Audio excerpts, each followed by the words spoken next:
Shalom, queridos irmãos e irmãs, a paz do Senhor a todos. Hoje nós vamos estudar um pouquinho a respeito de um texto super conhecido que está no Evangelho do Senhor Jesus segundo João, capítulo 9, do versículo 1 ao 12. Nós não leremos o texto porque a gente tem o propósito de fazer um vídeo de no máximo 15 minutos, mas eu recomendo que você leia para você ter perfeita compreensão do texto. O Evangelho de João é um evangelho diferente dos outros 3 evangelhos e ele tem uma função apologética, né, que é de confirmar, de apresentar o Senhor Jesus como Deus. Por isso é que tem pouco milagre, mas os milagres que estão contidos no Evangelho de João são milagres cruciais. E a gente vai estudar um deles hoje, ok? O cego que era cego de nascença.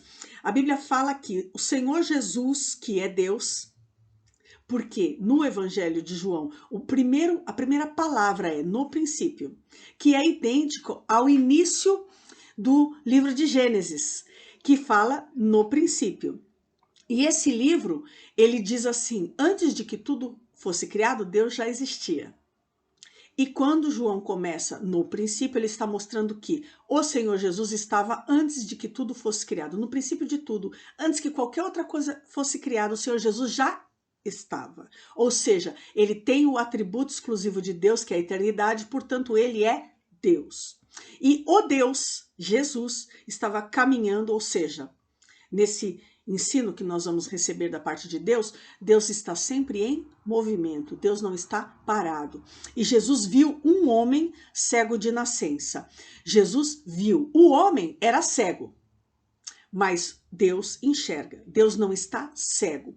Ele vê se você é humilhado, ele vê se você é perseguido, ele vê se você tem deficiências, que é o caso aqui. Esse homem, ele tinha uma deficiência e o Senhor Jesus enxergou a deficiência daquele homem para promover algo bom na vida desse homem, para curá-lo, ok? E muitas vezes as nossas deficiências podem ser medos, podem ser pecados. A maior parte das vezes são pecados, são inseguranças. Né? Eu citei na célula a respeito da minha teimosia passada, né? No passado eu não sou mais teimosa, mas eu já fui muito teimosa, isso é uma deficiência. E você pode muito bem analisar em si mesmo qual a deficiência que você tem. E eu quero te dizer aqui nesse vídeo que Deus enxerga a sua deficiência e que Ele pode te livrar da sua deficiência, seja ela qual for. O Senhor Jesus viu aquele homem que tinha uma deficiência quando ele o encontrou. Ainda que aquele homem, veja bem, ainda que aquele homem não estivesse vendo o Senhor Jesus. O homem não podia ver. Como muitas vezes as pessoas pensam assim, Deus me abandonou, Deus não está me vendo, Deus não está olhando para mim. Isso é uma mentira do inimigo, porque cegos somos nós, mas o nosso Deus não é cego. E Ele está vendo e Ele está conosco e Ele está pronto para nos ajudar.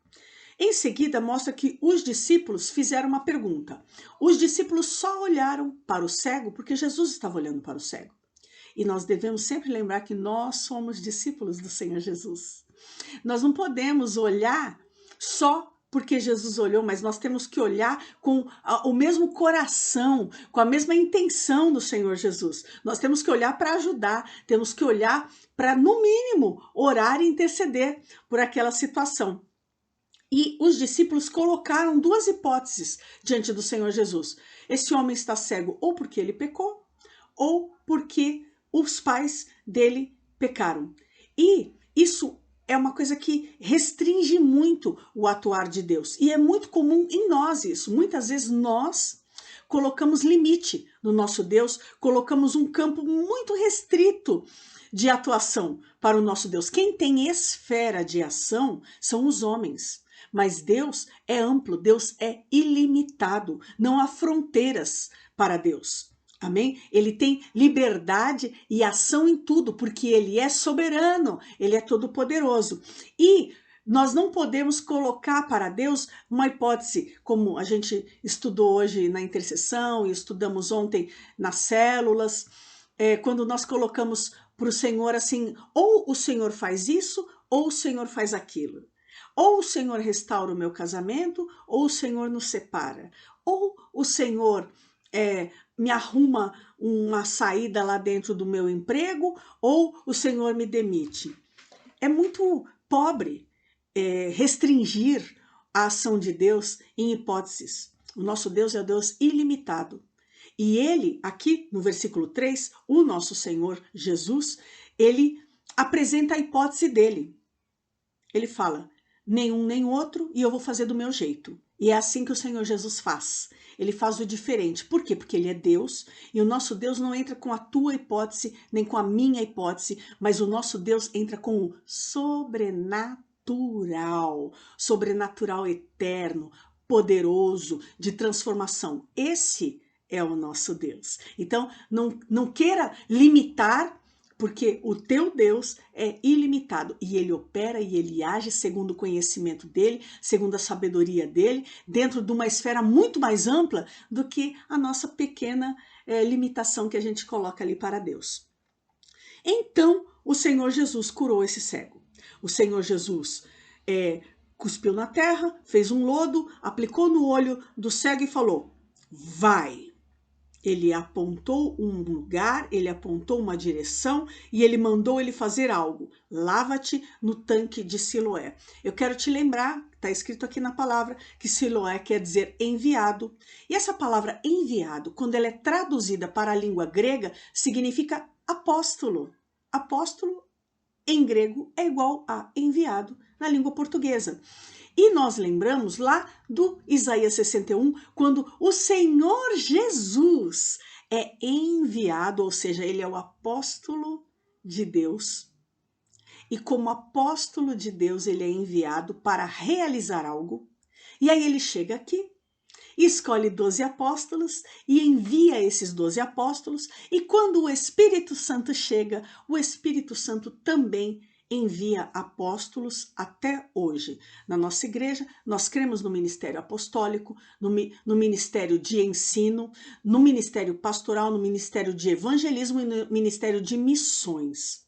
Amém? Até porque a Bíblia diz que esses ministérios estão válidos até que a igreja esteja completamente unificada.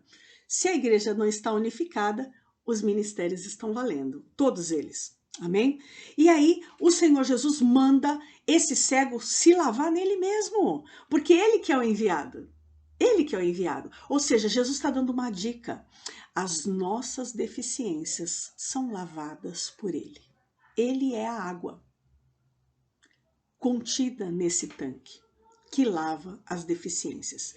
A palavra também se apresenta como uma água que limpa, que purifica. Uma água profunda de conhecimento, de sabedoria, e uma água cristalina que purifica-nos do pecado. É nessa água da palavra de Deus, do poder de Deus, do Espírito Santo de Deus, da verdade de Deus, da obediência de Deus, que nós devemos mergulhar para sermos libertos de qualquer tipo de deficiência. Porque deficiência, se tem um negócio que a gente tem, são deficiências, não é mesmo? Muito bem. Aí a Bíblia chega aqui no versículo 8 e fala, então, e aí nós estudamos isso ontem, então é um advérbio que muda a situação. Antes o homem estava cego, então ele foi curado. E quando foi curado, os vizinhos que antes o conheciam de vista, ou seja, o homem era cego, mas a turma que estava em volta dele enxergava muito bem e sabia que ele era mendigo. Perguntaram, não é esse o que estava sentado pedindo esmolas? E aí eu te faço uma pergunta, que tipo de gente que vê um cara que era cego desde criancinha, enxergando, e vira e fala, ele não era mendigo? Mano, o cara estava enxergando. E eles olham para o passado. E isso acontece muito, ainda hoje. Muitos apontam para aquele que foi usuário de drogas. Muitos apontam para aquele que antes era um desajustado, para aquela que antes era uma desajustada, para aquele que antes era traficante. Não é? Eu estou usando os exemplos assim mais radicais, para aquela que antes era prostituta. Aponta para o teu pecado, aponta para o teu passado. E o nosso Senhor Jesus, ele não viu esse homem dessa maneira. Ele nem chamou o cara de mendigo. Ele viu que era um homem, um ser humano, e que tinha uma deficiência, que é inerente a qualquer um de nós. Todos nós temos deficiência. Aqueles que estão ao redor, eles vêm para acusar do passado.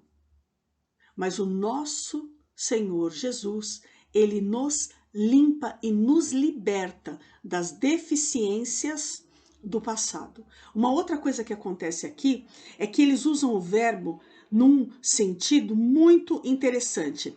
Eles falam assim, não é esse que estava.